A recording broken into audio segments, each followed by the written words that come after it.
Voices from the Abandoned Mine. Premise: a group of urban explorers enters an abandoned mine rumored to be haunted. At first, they hear distant voices, sometimes calling their names, sometimes whispering things they shouldn't know. As they descend deeper, they realize the mine is more than just tunnels. It's a trap that feeds on those who listen too long. The descent. The mine sat like an open wound in the earth. Rusting warning signs leaned against broken fences, their faded paint barely visible in the weak moonlight. No trespassing. Unsafe conditions. Do not enter. The words were scrawled in red, but most of the letters were peeling away, like even the paint wanted to escape. Tyler grinned, adjusting the GOPRO strap to his chest. This is it, guys. This is the one behind him. His friends weren't as enthusiastic. Kayla hugged her jacket tighter, shifting nervously on her feet. Ty, I don't like this. Mines collapse. People die in these things. Yeah, which is exactly why it's perfect, Tyler shot back, his voice echoing in the chill night air. You want views, right? This'll blow up. Ethan, the quietest of the group, adjusted his flashlight. What about the stories? What stories? Kayla asked, though she already knew. Ethan hesitated, then said, the voices. People say if you stay in there long enough, you start to hear things. Miners who never made it out. Kids who disappeared. Like the place talks to you. Tyler laughed. Urban legends. Every abandoned place has them. That's why we're here, to prove it's just bullshit. But as he stepped toward the yawning mouth of the mine, even he felt a shiver crawl up his spine. The darkness inside wasn't just empty, it was thick, heavy, like something alive waiting to swallow them whole. Kayla stayed rooted to the spot. I'm serious. We shouldn't. Too late, Tyler said, ducking inside. His GoPro light cut a narrow beam into the tunnel. Ethan followed reluctantly. After a long moment, Kayla sighed, muttered a curse under her breath, and stepped in after them.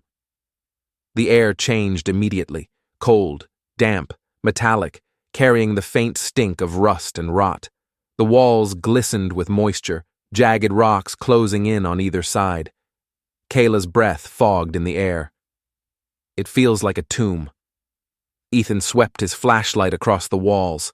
Old pickaxe marks scarred the stone, rusted support beams groaned overhead, and deeper down the tunnel, the darkness seemed to throb like a living thing.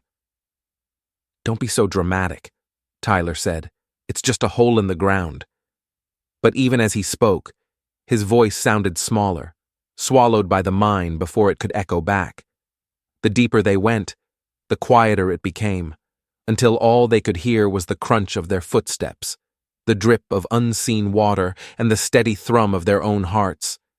And then, faintly, just beneath those sounds, a whisper, the first whisper.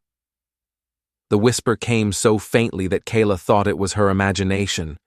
She froze mid-step, her flashlight beam trembling against the damp wall.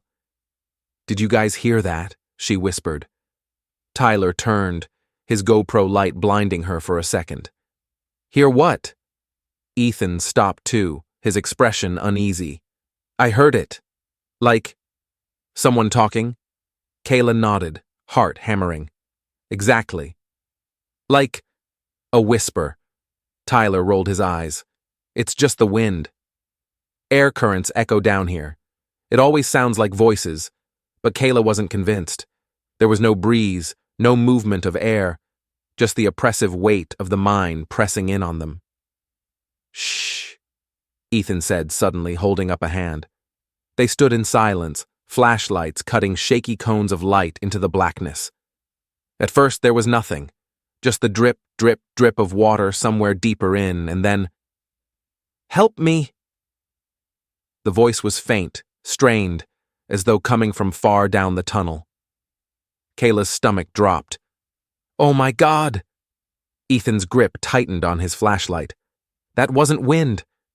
But Tyler's grin only widened. This is perfect. Keep rolling. If there's someone in here messing with us, I'm catching it all on video. Kayla grabbed his arm. Tyler, no! We should leave. What if someone's actually trapped down here? Then we'll be heroes for finding them, Tyler said, shaking her off. He raised his GoPro higher and strode forward into the dark. Kayla and Ethan exchanged a glance before reluctantly following. The tunnel sloped deeper, the air colder with every step. Their light skimmed over rotting wooden beams, broken tools, and rusted rails that once guided carts full of rock. Then, just ahead, the whisper came again. Please! Help! Kayla's throat tightened. It sounded closer now. They rounded a corner, and the tunnel opened into a wide cavern. Their lights revealed jagged walls, piles of broken stone, and a rotting support beam that looked ready to collapse. The whisper came again. This time it was right there in the cavern with them, but there was no one there. Kayla's breath came fast. Where? Where is it coming from? Ethan swung his flashlight back and forth. The beam caught on something carved into the wall.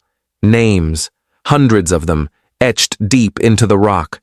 Some looked decades old, others fresher.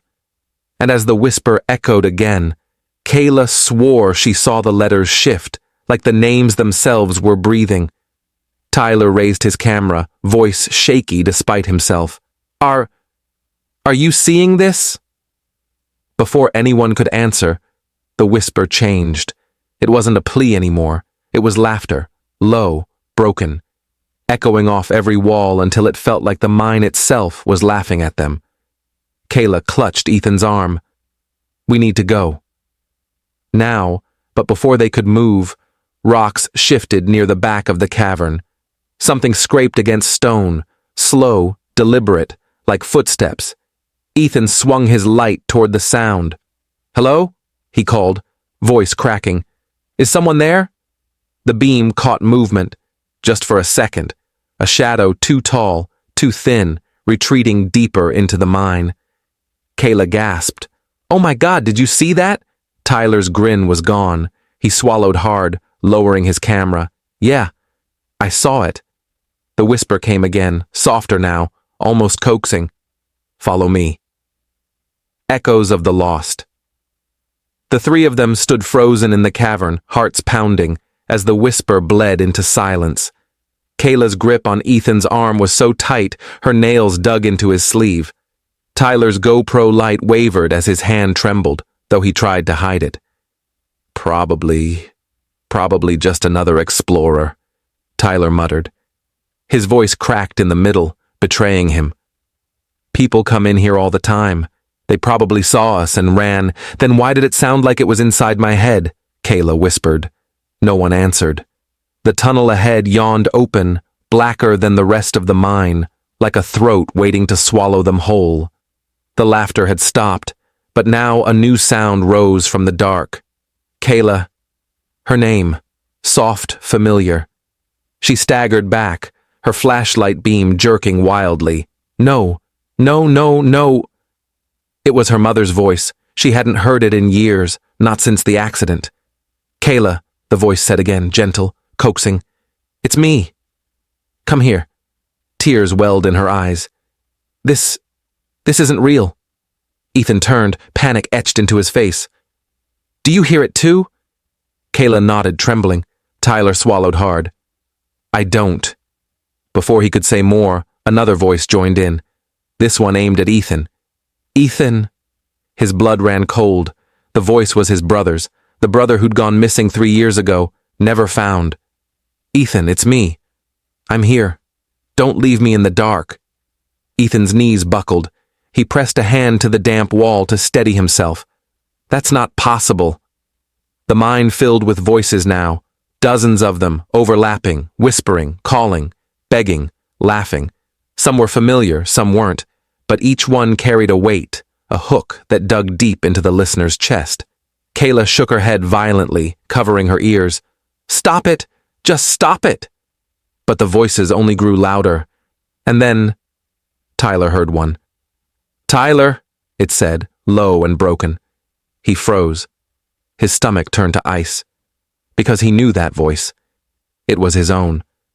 "Tyler," the voice whispered again, "you're not leaving this place." His GoPro caught his pale face in the glow of the light, eyes wide, breath shallow. Kayla tugged at his arm. "We need to leave. Right now." "Yes," Ethan rasped, his flashlight flickering. "Back the way we came." But when they turned toward the tunnel they'd entered through, their beams landed on solid rock. The entrance was gone, blocked by a fresh collapse. Kayla's scream echoed off the walls, swallowed instantly by the mine. The voices laughed again.